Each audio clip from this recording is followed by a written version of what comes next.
Welcome to Inspired Living with Keri Murphy, the podcast, where as your host each and every week, I am going to inspire you and empower you to share your message and step into that big vision you see for yourself. I'll be bringing you celebrity interviews, influencer insights, and my personal tips from decades as an on-camera talent, TV host, media expert, and entrepreneur, so you can build a brilliant seven-figure brand. Because when you're inspired, you inspire others. So let's go. Hey, welcome back to the show. Super excited to have you with me today because usually I'm talking about business growth and what people have done to grow their 7- and 8-figure businesses. And even though my guest today, Michelle Bosch, is certainly one of those women who owns one of those businesses, how she does it is probably unconventional to maybe what you've thought of in the past. Michelle comes to us from Honduras as an immigrant. She came to the U.S. with nothing but 2 suitcases and has truly fulfilled and is living what we call the American dream. She is the CFO and co-founder of Orbit Investments that manages over $40 million in real estate assets and has an incredible learning platform where she teaches people how to invest in land through her Land Profit Generator program. Now, most women don't think about investing, never mind investing in land. And that is why I was so excited to bring Michelle onto the podcast, because she is a leader in her space, a space where we need more women being at the top. We need more women thinking about investing and creating long-term ROI in their investments. We talk about the difference between an income statement, right, and a balance sheet, and how we as women need to start thinking about how we can create generational wealth. And wealth that doesn't require us to keep trading time for dollars. So I loved this interview with Michelle. It was super hands-on and tactical on how you could get started and what is land flipping and how is that different than real estate. We go deep and it is super fun. I am so impressed with the business that this woman has built and the heart that she has to help other people create incredible wealth in their lives. So buckle up and get ready for a very inspired living interview with my friend, Michelle Bosch. Michelle Bosch, it is so wonderful to see you. It has been way too long, actually, I have to say. It has been, for sure. Thank you so much for having me. You're welcome. Well, we hear about the American dream and people who come to America and end up with these multi-million-dollar businesses. And you just happen to be one of those stories. Give us a little of your backstory, because I love the front story. What you do right now with land investing and teaching people how to do it, and the real estate company that you've built is phenomenal. But before we go to the success, let's go back to where you started. Yeah, absolutely. So I came here, Keri, back in 1995. I came here with 2 suitcases pretty much and a heart full of dreams. And from where? I came to Illinois, to a little town in the middle of nowhere of the cornfields, like about 3 hours southwest of Chicago. And I came originally from Honduras, Central America. I come there. I go about my business of getting my degree. I have a degree in finance. And in that last semester there, I meet another immigrant, which happens to be my husband. He's from Germany. And we meet, we fall in love, and we decide that we're not going to go back to our home countries, that in order to give this love relationship like a good, solid, shot, that we're going to go and find jobs here, and that find companies that are willing to sponsor our green cards.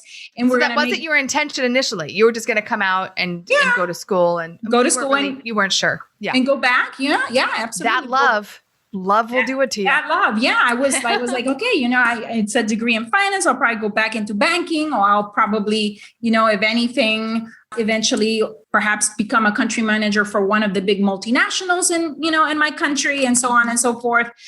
And Qubit hit, and you are struck, and you're like, okay, there's a change of plans here. Let's give this a shot. We both found jobs with big Fortune 500 companies that were willing to sponsor our green cards. We were both 100% travel, Keri. And what that meant, we barely saw each other during the week. Mm-hmm. Our paychecks definitely did not match our time and effort. We were working 60, 80-hour weeks, in consulting. And just being on the road was an incredible grind.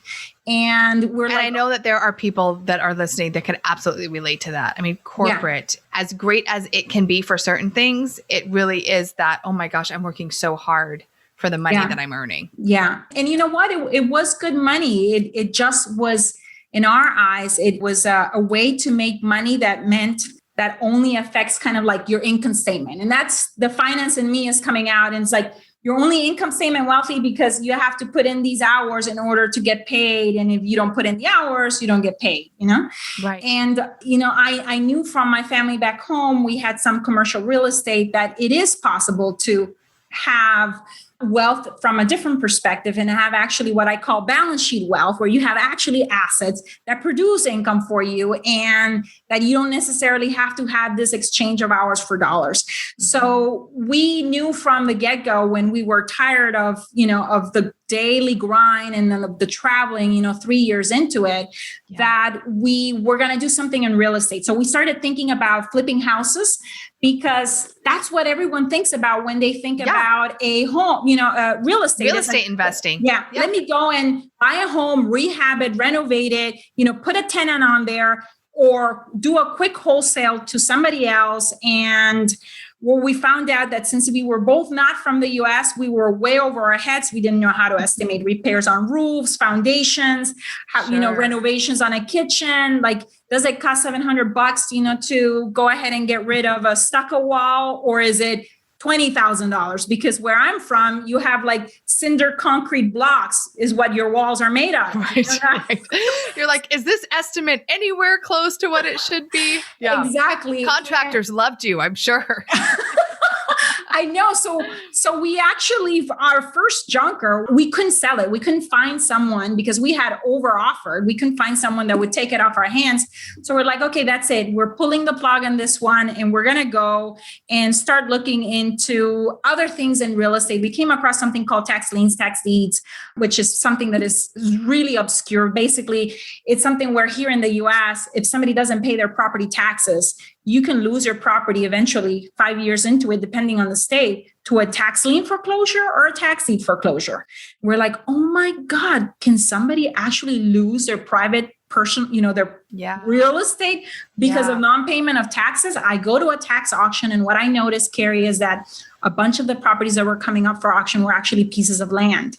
And I'm like, dang, these people have waited 5 years to lose their property. I'm sure they probably made up their mind way earlier. And why don't we send them a letter? Let's find a list of vacant landowners and let's send them a letter and see if they're willing to, to sell it to us, because I know that it's selling at the auction. People are buying these properties. Yeah. And that's kind of how we started. I think it's kind of like this immigrant, I wouldn't say advantage, that you see opportunities perhaps that others don't see. And number two, you have zero fear of hard work, and we're already working hard for someone else. So let's do this, because I don't have to be on a specific place to go and inspect the kitchen and inspect the roof. Land is just dirt. There's nothing to inspect. This is something that we can do as a side hustle for sure. That's just so amazing. And you're right. I think based upon where we're raised and our religion and our school, like we have these lenses on that, we see things a very certain way based on our early childhood, development. And for you guys to come and like your lenses are like wide open to all the possibilities. Yeah. Everything is new. Anything else. Yeah. That's really amazing. I think that's something that we all need to remember. Yeah. It's like, what fresh eyes can we put on something, or working with someone that sees things from such a different perspective? That's why coaches are so amazing and mentors, because they can look at your business, look at your investments, right, with such a different perspective and different lens. So and it's almost like being reborn again, in that moment that somebody gives you the different perspective, it's like being reborn. And so for us, it was like, oh my gosh, this is our, the times of being a corporate executive and going up the ladder and becoming part of middle management and then upper management. These days are gone. And I could see a new possibility, like a new frontier for us. And we put the pedal to the metal. That first year we did about 30 land deals, and the next year about 60, then 150. Wow. And then by that point, we no longer, we're expecting our green cards. We had our green cards, because up until we had the green cards, we were kind of like, tied to those jobs. Yeah. And the moment that green card came, it was like, okay, I have my plan B solidly in place. I can let go of this. And we went crazy, made a lot of mistakes, made a lot of money in the process. And, 18 or 19 years later, we've done over 4,000 flips. We've invested, into a single family portfolio in 3 markets. We do now multifamily, like large apartment buildings. We teach others, how to start with land flipping if that's what they need, or if they want to be part of our, multifamily syndications, they can be part of those as well. I think as we have grown as people, like the sophistication of the asset classes that we have, started investing in has been a progression that has been closely related to our own personal development and journey, of course, as investors. That's important. Yeah. Because, we often see maybe this great vision or we want to be millionaires or whatever, but like you have to grow into the person, right, that can actually attract that caliber of clients or money or all of it. Because I know that we still have these conversations all the time about, I'm here, I want to get here. Like, what do I need to do? Who do I need to become? Like, what's happening next? And that really is I think the secret of really being a great entrepreneur is that you realize you have to keep growing if you want your business to grow too. Absolutely. And now, when we started, there was no one really doing this in the land space. So it was a lot of trial and error for 3 years. But, now any new business that we want to start or any new thing, every time we wanted, so we mastered land flipping. We put blinders on for like 6-7 years. We found a head to that horse. It was 2009. Everyone was losing their shirts. We're like, okay, it's time to go shopping for houses because it makes sense here in the market where I'm at. I'm in Phoenix. And, buying $40,000, $50,000 houses that were worth $200,000. And that I could rent for $900, $1,100, put a tenant in. We went and bought like 50 of them. And okay, you say that like I went and bought 40 and 50 homes. Now, I'm sorry. I know we're doing well, but back in the day, where do you get money like that? So the land flipping is our cash machine. That's kind of like our motor, our engine. That's kind of like our ATM. We can sell property now really, really easily, really, really well, because we have this level of mastery. And even back then, we had started this in 2001. By 2008, we had mastered that. And that basically, that land flipping business kept on, producing cash. And I was able to kind of like allocate the cash that I'm producing in land flipping and now put it into single family homes. I mean, talk about perfect timing to really master that between 2001 and 2008 before the market completely crashed. And then you had the assets, right, to go buy.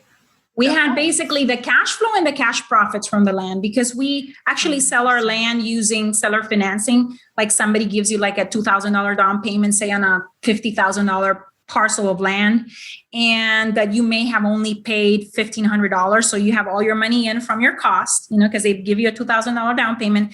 And then for the next 10, 15 years, they make a $300 or $500 monthly payment, like mailbox money, every month coming in from land notes. So we had a good number of loans where we are now the bank back in 2008 of people making payments every month, $60,000, $70,000 of passive income coming from those land notes that we now could go and use to buy the real estate, to buy the houses that used to be $200K now for 30, 40 or 50K. Yeah. I mean, that's the time to buy anything, right? When the market's down, but you have to have the assets to be able, the cash to buy that. Can we go back a little bit, Michelle? Because I think for those listening and watching, like, of course we hear of land flipping. We hear real estate is a really great place to invest and diversify. Mm-hmm. We know the stock market's there. And I tell you, Michael is always like, it kills me. I took it out too soon. It's in too soon. It's up, it's down. Like, it's maddening. Why land? And for someone who has never even thought about this before, I'm like, I really kind of want to simplify it, because before I met you, I would have never thought of buying land and flipping land. So can you just like really, I hate to even say the word dumb it down, but like bring it down to me. Like, I'm still trying to wrap my head around it. So basically we have developed a method where we are able to find vacant landowners that are willing to sell their land for anywhere between 10 and 40 cents on the dollar. And then we turn around and sell that land for anywhere between 60% of that market value. Say something that is worth 10,000, just to give you a simple example, that I am able to sell for 6,000. I am already telling people there's a $4,000 discount here that you're getting. And we're able to move that land relatively quickly. We focus only on 3 types of land, though. We do infill lots in the cities, path of growth, which is about 45 minutes out from a main, downtown area. And then recreational land, which is about 2 to 2.5, 3 hours maximum away from a major city, where my buyer is typically somebody that wants to go build a cabin, that wants to go ride ATVs, that wants to go hunting, enjoy the outdoors, camping. And path of growth and infill is more of like a builder type. That's kind of my exit, who my buyer is in that situation. And so you find people that are willing to give you those pieces of land, and for many reasons, like they decided. I was just going to ask, why are they giving it to you for such a low price? The typical example is somebody decides that they're going to buy. They live up north somewhere in Michigan or Illinois, where I originally came here in the US. And they're looking at retirement, and they bought a piece of land in Arizona, and they bought a piece of land in Florida. And they decided that they're going to retire here in Arizona. And now their piece of land in Florida, they have no use for it. They keep on paying for property taxes. Maybe their kids don't want to move there. Their kids are not interested in the piece of land either. And now they're stuck with it. They try putting it for sale with a realtor. A realtor has no idea how to sell a piece of land because they're used to having a beautiful home that they can stage, where they can put beautiful lighting. And they failed at selling it with the realtor, and now they're stuck with that piece of land. That's one example. Another example, a divorce, or I am in dire need of cash for whatever emergency and reason, and I need to liquidate some of my assets. All kinds of reasons, and that's why people, will sell your land. So you put that property under contract, you market it. There's an art in marketing it as well, and a science, a little bit of both. You sell it, 30, 60, 90 days later, and ka-ching, ka-ching, you sell it for more, either for, if you bought something for 1,500, like I said, maybe you sell it for, depending on the market value, if the market value is 20, you maybe sell it for 15,000 and still leave 5,000 in it so that it's a quick sale. And now you've made, a 13,000 profit split relatively quickly, compared to it really is something to think about, because so many of us are looking to diversify and look at how we can put our money into different places and make money in different places. When it comes to land, like right now, the housing market is bananas, especially where I am here in Southern California. The same here and all across the US, Keri. This has been our best year for selling land. Has it been really tough? So why is that? Is it supply and demand? Everything goes down to supply and demand, but I would assume that when the housing market is high, then the land is too, because people want to build. Is that it? I'm trying to, the psychology behind it. That is exactly correct. That is exactly correct. Okay. And in the cases where you're not in the infill or path of growth areas where people want to build and there's high demand, what you're going to find is that even in a contractionary environment of the economy, there's always going to be people that are wanting to have a cabin or a place to go, during the weekends. And that's where the recreational land is a little bit much more, I would say, recession proof and even pandemic proof, because that's exactly what happened right now. Everyone was in lockdown. Nobody was traveling and living La Vida Loca, going, to Europe or to the islands or to Tahiti or whatever. Nowhere. We couldn't even go down the street, for God's sake. Exactly. So everyone was looking for 2, 5, 10 acre parcels that they could go and camp and do stuff during the weekend and take the kids on an RV and go out there and being in nature and explore and no mask and so on and so forth. And then you also had the people now that were now virtually working from home, and they recognize that they don't need to be X amount of time from wherever their office is, because now this has become a new way of working. I don't think it's going to ever entirely go away, Keri. Yeah. And now they know that, what? I don't have to live, 30 minutes from the office, because I have the option now to work virtually. And what if I instead work, go and look for something, a piece of land that is a little bit further away from the city where I can have more time, where I can have the amenities of doing the mountain biking that I love, or of doing the hike, doing the outdoor stuff that I like. And I think that has all been like this perfect storm right now of different things that kind of like made it the perfect market to sell, where sometimes I ran out of inventory where I couldn't buy it fast enough to sell it. Yeah. And that was part of my question too. I mean, you actually train people and teach people how to do this, right? Yes, you have the absolutely. land profit generator and you teach people how to find the land. Mark, I know your program is amazing. Thank you. But I would still think that like, how much land is out there? Like, is it just like homes though, where you're just like, there's nothing available on the market, and like supply and demand with that right now? Is there still a good marketplace for land? Yeah, we've been doing it through pretty much any market cycle, or every market cycle now, because we've been doing this like almost 19 years. Yeah. And what will happen if there was a dip, because we have already experienced a dip in 2009 actually, is that people will perhaps be buying for a little bit less money, but I'm also able to buy them for less money. So my margins don't really suffer in those situations. So you have a situation where you have returns that are higher, sometimes in terms of flips. If you are just doing wholesaling, returns that are higher than a house flipper, very little competition because nobody is doing it. Like if you we do a lot of direct mail, direct response. And in order to find the vacant landowners and have them call us and say, yeah, I'm interested in selling my land, and you can present them with an offer.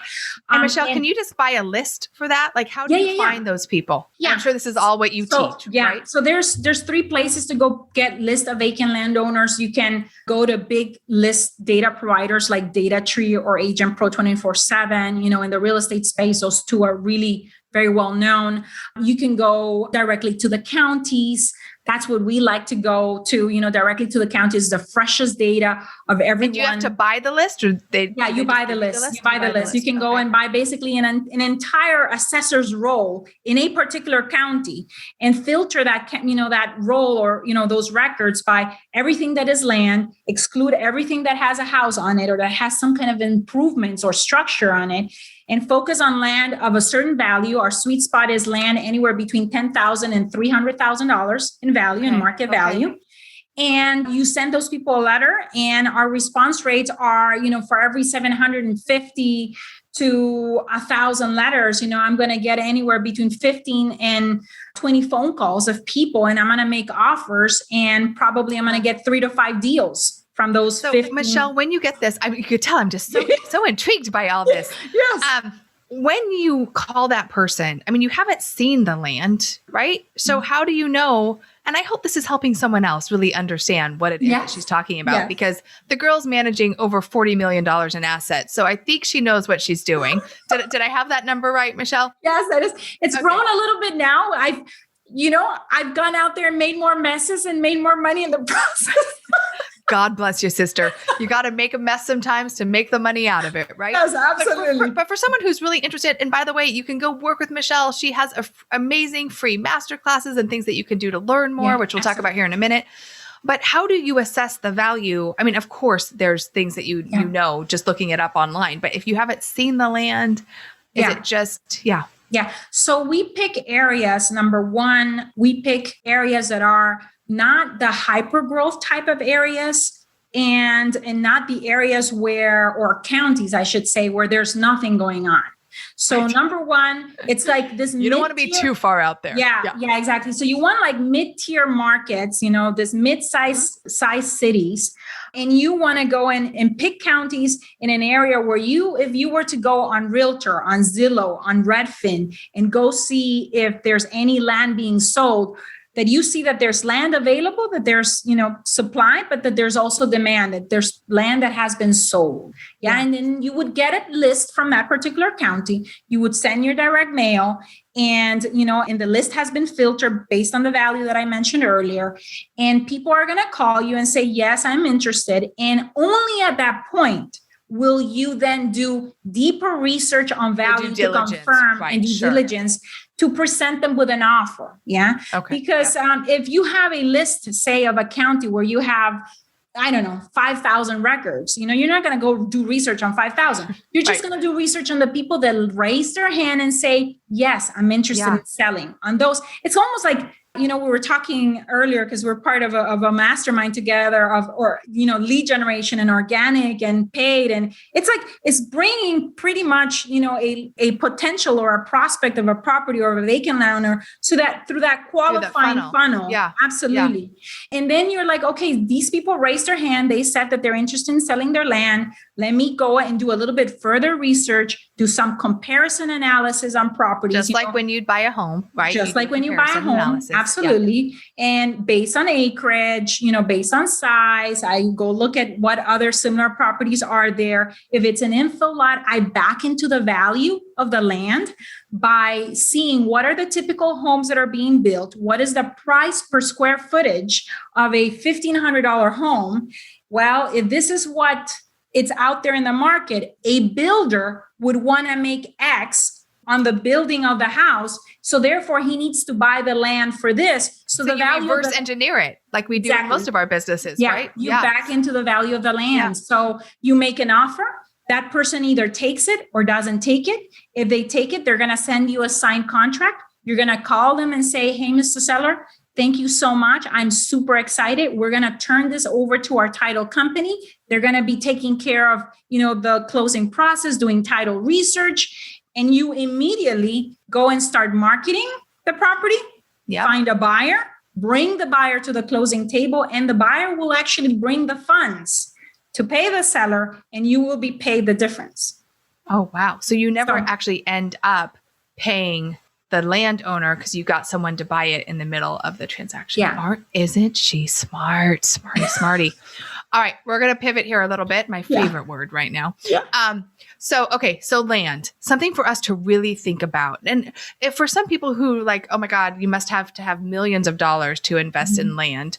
What can someone start thinking about? Like how much disposable income? I know you just said you don't have to have any because you find a buyer in the interim. You need to have like maybe a couple $1,000s to go and start direct marketing so that you can actually get leads and people that are willing to sell the property to you. Yeah. So for direct mail, I would say anyone can start with maybe $2,000-$3,000 to actually see, have a good response rate and have a few deals under contract. You're going to send your letters on Monday. 2 weeks from that Monday, you might already have deals under contract. Yeah. And all right. And it can go as quickly as that. But I want to say we believe in making a splash and a big one very quickly so that very quickly you find out if that area that you're targeting is a good area or not. Mm-hmm. So that's why I'm going to say there's going to people that are going to say, oh, just send 500 letters to a county. And I'm like, no, let's send 3,000 letters. Let's blanket this section of the county. Yeah. And let's find out very, very quickly if this works in this county or not. If I'm going to have, good response rates from the sellers and if I'm going to have a healthy demand from buyers. And that's when you're going into new places. By now, Keri, I have certain areas and pockets in the country that we know really, really well, that we know we can sell really well. But for everyone that is starting, we basically teach them how to fish and how to find and identify these hot markets. Because you could be sending a lot of direct mail to the wrong areas and wasting a lot of marketing dollars and time. And then going fishing in the wrong pond. Exactly. Yeah. And then 4 weeks later, you're out $3,000 and no calls. And you're like, okay, this doesn't work. Let's scratch that and let's move on to the next shiny penny. Right. Yeah. So I want to talk more about your multifamily homes and those sort of things. But if someone is interested, because I find this very interesting and very intriguing, and you don't have to have a ton of money in the bank to start investing in land. And I think that's the great thing, because when it comes to buying homes, I know people can say you can do it with no money down, but it's not as easy as it used to be. Let's face it. And you don't need to have good or bad credit. I mean, Keri, when we started this, it's not that we had bad credit. We just had no credit. Yeah. So it was high returns, no credit, no competition. The response rates were off the roof. The price ranges were not price ranges that intimidated me. Now most of our flips are $30,000, $50,000, $100,000 flips. But when we started with we bought a property for $400 in northern Arizona next to the White Mountain Lake area, and we sold it to the neighbor for $4,000. We made $3,600. Yeah, we go there, and Jack, my husband, we're like staking a for sale by owner sign because we thought that we had to go look at every piece of land that we own back in the day. Not anymore. Yes. Not with Google Earth and everything that we have available now. It's really amazing. But we're staking it, and I still remember the name of the gentleman, Mr. Corona, comes out and he's like, "Are you the new owners of this piece of land?" And we're like, "Yes. I've been trying to contact the owner. We've been trying to buy it. Would you be willing to buy it? Because I want to extend my lot, and I want it to encompass the adjacent lot. So I'd be willing to buy it from you." And because we had zero negotiation skills, he offered us $4,000, and we looked at each other and we're like, "You got it." Sure.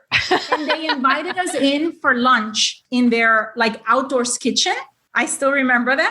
We had lunch with them, and, we signed a contract, and I even drove there a second time, 3.5 hours to sign at the closing table because I thought that I needed to be there in presence, in person to sign it off. And all the things we can do digitally now. It really is amazing. Think about this. Think about the business you've built now. I mean, in person, chopping down the steak on the sign.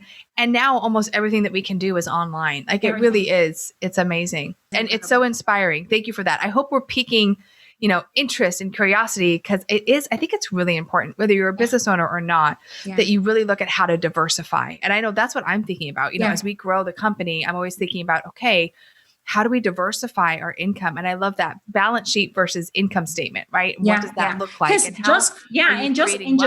And just flipping land for wholesaling means just that I've replaced one job with another job. Mm-hmm. But the moment that I start selling that land on monthly payments, now I have a note, I have an asset, a loan that I could even sell to somebody else if I needed urgently cash. But that if I don't need to sell it to somebody else, just like Wells Fargo sometimes sells your mortgage to another bank. Sure. You could sell your land note to someone else too. But if you don't need to, you can continue collecting $500 a month every month for the next 10 years. And you only need, I don't know, maybe 20, 30 of those at $500 a month. And most people can replace the income from their jobs. Yeah. Because the typical American really only needs about $6,000 to $7,000 every month, of monthly income coming in, which can be produced like this with land notes. And then you can continue flipping so that you can continue creating seed capital to go and eventually buy a $150,000, $200,000 home, that you rent if you want, or start investing in larger assets for sure. Yeah. So good. So if someone wants to learn more about what it is that you teach and how they can learn more about this whole land flipping thing that you do, how do they do that? They can go to landprofitgenerator.com. And that's our website. We also have, like you said, free masterclasses every 6 to 8 weeks. They are so good. We'll probably do that. Yeah. And you can register. They're free at landprofitmaster.com. And it's basically Jack and I and our entire team really for 9 days showing everyone the ins and outs of, what we do and giving you actionable content, things that you can do every day, so that by the end of those 9 days with us, you're probably on your way to sending out your first mailer out and start having phone calls, the phone actually ringing with sellers wanting to sell their property to you. And it's a lot of fun. I have to say that I will always do land and I will always do real estate, but nothing has brought me more joy and satisfaction and fulfillment, Keri, than seeing just like everyday people, just kind of like Jack and I were. Like we're at the end of the day, we continue to be two very simple people, just everyday people doing amazing things that they never thought were possible. Changing completely family trees, bringing moms home, bringing dads home from jobs that they absolutely do not want to be in anymore. And it's not just corporate executives. This is doctors. Like we have dentists that are like, oh my God, being on the chair, looking into people's mouths, that was killing me. I have something now, a completely different opportunity now ahead, and it's incredibly fulfilling. So I think that we had to go through that to get to now a much more purpose-driven kind of great work. But I'm happy. And it's a continued journey also in the actual investing as well, the sophistication of the projects. I mean, like I said, I'll always continue doing it, but this has given me incredible amounts of satisfaction and fulfillment. And it feels good, doesn't it? Like when you crack yes. the code on something and you're like, oh my gosh, I can help other people do it too. Yeah, it feels so aligned. Yeah. So aligned. Absolutely. Yeah. And especially like I see now a lot of ladies doing incredibly well in our programs. And I think it's because we don't have a lot of the negotiation skills that the guys necessarily have.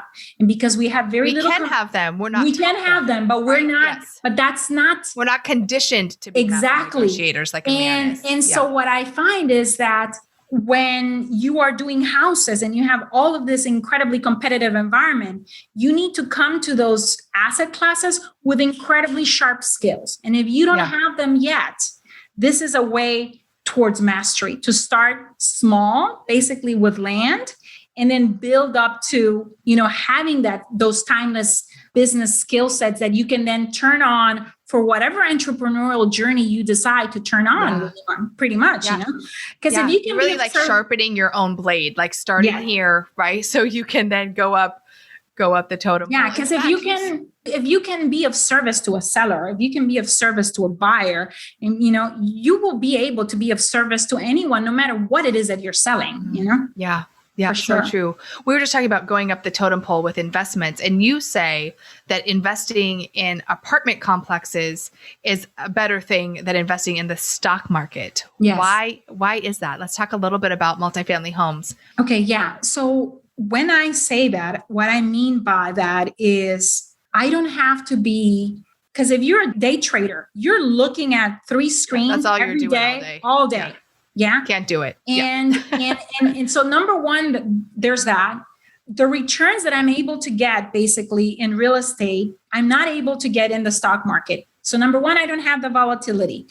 I have the equal, if not better returns. And number 3, I have control on those returns because I can, based on how I'm operating and how I'm able to increase the net operating income, of a property, I have actually increased the value of that property. So I'm able to say, come into a project of 147 units like we won that we just purchased in December and say, okay, there's some deferred maintenance here that needs to be taken care of.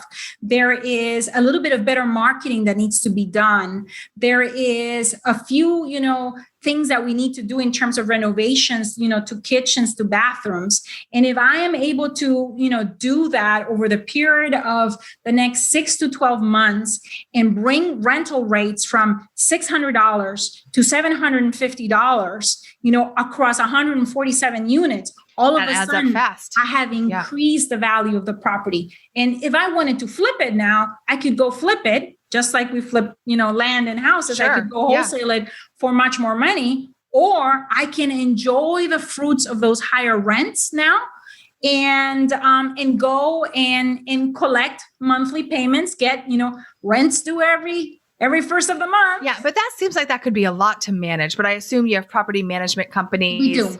And do you go in with a group of people when you're buying a multifamily unit, or is it something that you and Jack just do on your own? Yes. When we started, we actually partnered up with, another investor, because now every single time we start something new, whether it be in real estate or any other entrepreneurial journey, who's the best at what they do? And let me go and model them. Let me go and get mentored and coached by them, because we don't want to spend 3 years like we did in land flipping trying to learn it and master it. I just have to go back to that for a minute, because I really think that is the key to success, is finding people that are already doing what it is that you're doing or that you aspire to do. Like, go find the masters. If you want to get into land investing and land flipping and you don't want to deal with real estate and homes and renovations, like Michelle and Jack Bosch are your people. Like, there's no one else to go to. Like, just go to them and figure it out. Like, why would you try to figure it out on your own? Like, go find the people. Yeah. So whether it be land or whatever it is that you want to do, go find the best in their space and be willing to bank on yourself, to be accountable for the results that you want to see, and go all freaking in on, go all animal on that focus on it, master it, and then, once you're reaping the results of that, then you can move on to something else. Yeah, that's so great. But yeah, that for sure. What was the question again prior? About if you go in with a partner. Oh, yeah. So we went in with this, with a partner, a mentor. And then the next project, we went ahead and we did it on our own. And we actually brought actual outside investors to come in, come with us and become pretty much joint owners in the asset. And we would, of course, operate the asset in every single property that we invest in. We like putting in our own money, and now you operate that asset. Everyone gets returns on that, on their money, on their investment every quarter. And when we turn around and sell that, because we've now improved the value of the property, we sell that, we share usually with our investors, the profits of that sale. We have now, to a point, we've been doing now this since 2016. So we have a combination of, there's certain assets now that we're like, okay, we can afford now to pretty much maybe have one or two big partners come into a deal with us. Or if it's not, depending on the size and the purchase price of the property, we specialize anywhere in between $6 and $15 million in acquisition prices. And if we're on the lower end of that scale, we're like, okay, this is perhaps something that we can take on our own without outside investors. But if it's something bigger, we may need a few outside investors to come in, basically put in what we call the down payment, the 20% or 25%. Right. And then the remaining 75%, we do traditional financing through Freddie Mac, Fannie Mae, and so on and so forth. And, and we know the types of properties that we need to go after in order to be able to produce the returns that we want to produce for our investors. And also that we know are going to be easy opportunities for us to, to get loans for. Like there's certain projects that if the property is like 60% vacant, there's no way in heck that you're going to get a traditional financing. You're probably going to have to go through bridge loans and so on, improve the vacancy of the property, and then move into a more long-term Freddie or Fannie Mae type of loan. And so and Michelle, I think people's eyes are starting to roll back. They're like, oh my gosh. You can tell she knows what she's doing. And they're like, I just need to make money. Like, just help me make more money. So we have friends that invest with us, basically, or people that invest with us, even our own coaching students that we're teaching them how to create, their little cash machines with land, invest with us. And then, X amount, and then they get quarterly returns on their investment every quarter. And they know that it's being operated and it's being optimized. And we're, first of all, again, creating a first-class community. And wherever it is that we're going, the very first thing I like to do is like improve the lighting. If my tenant is a lady and it's a single mom, I want her to feel safe, comfortable, you know what I mean? There's certain things that we do, to make sure that it feels like a community that commands the higher rental rates that we're going to command eventually as we turn the property around from a prior management, to us. Yeah. And it's those things, it's being mindful of that person. And I think that, yes, we're talking about real estate, but this can be in any business, that client journey, that client experience, going back to how you want people to feel, you know, I think that's really important. Michelle, so much great info. Think about this for a minute. 2 suitcases from Honduras. No idea how that was going to shake out, to owning the companies that you do, managing over $40 million in assets, really transforming thousands of lives each and every year. I mean, that's got to feel good. It does. It's been a lot of hard work, but... And you have children. Yes, I have a little girl. She's 13 now. She's not so little anymore. Yeah, it goes by so you know fast. What? For the last 13 years, she's my fuel. She's the reason why I want her to not have to start where I started, which was at ground zero. I want her to be able to now stand on my shoulders and not be intimidated by, a $20,000 type of investment, but now look at, at some point, come out of college and help me underwrite a new apartment and look at a $10 million acquisition price and not have sticker shock over, it's just the confidence. It's changing the lenses. It's changing the lenses for sure. Yeah. And that's pretty much it. It's one of the reasons why I do it. And another is I think I'm a student of life. I love learning. I love growing.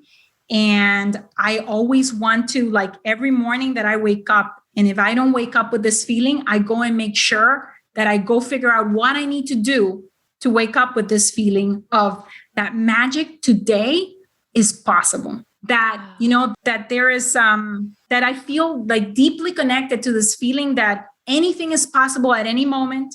If I'm willing to put in the work, the intention, that even though it might seem impossible, that in my mind, it's possible, that I can see it.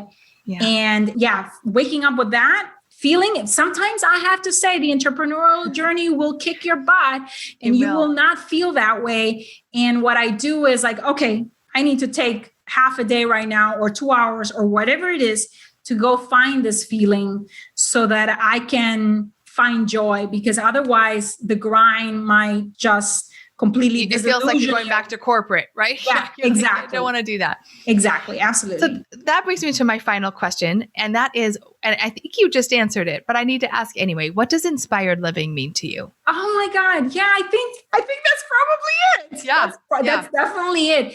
Is basically knowing that anything is possible at any moment in my parenting, in my relationship with my daughter, that anything is possible in my career, in my finances, in my love relationship with Jack, that the best is yet to come, and when I don't wake up like that, or I have moments where I don't have that feeling, I'm like, okay, I need to go and either, put on some great music, put on, do a little bit of dancing, the Latina in me. Yeah. Go and, maybe take a minute walk up the mountains, because I'm right here in Paradise Valley here in Arizona, and I'm right across from a hiking trail. So I'm like, let me go out. Yeah, for me, I need to get out. I'm like, I need to go for a walk. I need to go clear my brain. For you, it's probably the ocean. Yeah. Yeah, for sure. Yeah, absolutely. They're close by. And let me get into that feeling again so that I can be doing things with delight. And when I'm doing things with delight, even we become better leaders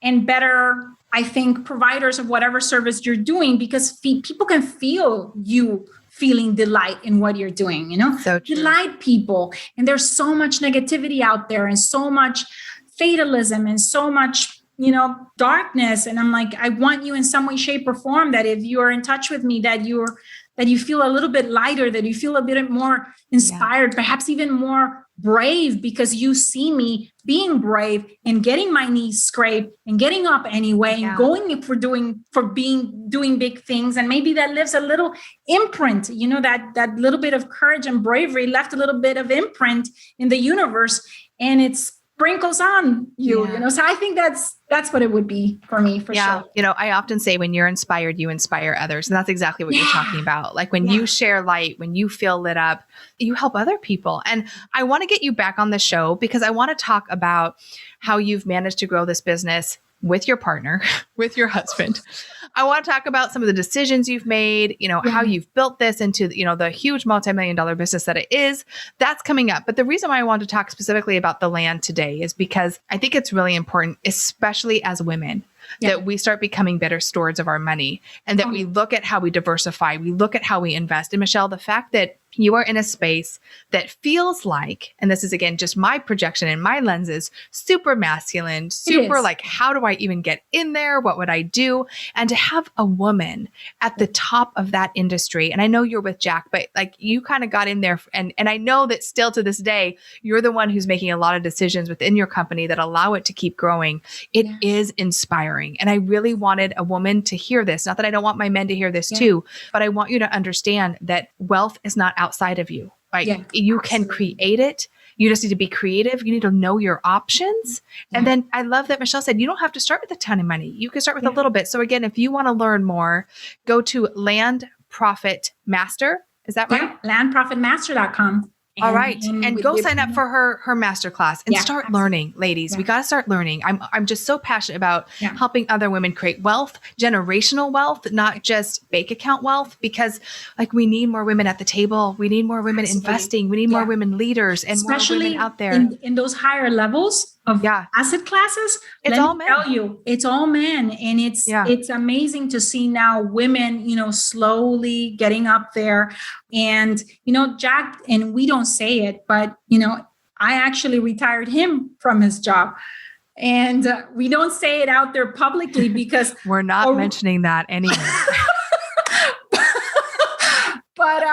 But yeah, and there's so many women out there that would probably also want their husbands to be at home or working in some other kind of family-based entrepreneurial business that is really working towards your end goals, not means. There's these goals that are kind of like a means to an end.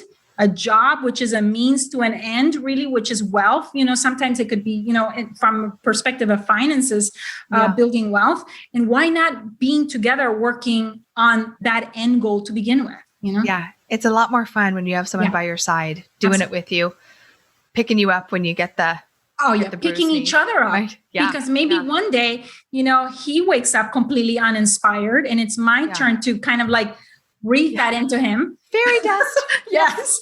And sometimes it's the one that doesn't wake up. And then he's like, oh, no. But look at how far we've gone. We've come. And all of a sudden, you get out of the gap of like looking at the perspective that you're never reaching your goal. And you're always looking at, where you're deficient versus of how far you've come. He gives me a lot of perspective in that regards, for sure. Yeah. And it's great having someone or a coach. So if you don't have your husband doing it, it's got to be a coach. Agreed. Yeah. 1,000%. You need someone championing you and helping you get up on those days where the fairy dust seems a little too far away. All right, Michelle Bosch, I adore you. Thank you so much for your time. I'm telling you, like so I need to be working with you. So I'm coming back. I'm glad I have good friends. I tell you what. I know. All right. The same here. Bye-bye. All right. Bye-bye. You've just heard another uplifting episode of Inspired Living with Keri Murphy, the podcast. I hope you loved it. If you haven't yet, please subscribe, rate, and review this podcast. And if you'd like to know more about Inspired Living or to get your hands on many of our awesome free resources, such as the Be Studio Ready Guide, simply visit us at inspiredliving.tv/podcast. Remember, your vision is your destiny, and we're here to help you bring it to life. Join me again next week for another extraordinary episode.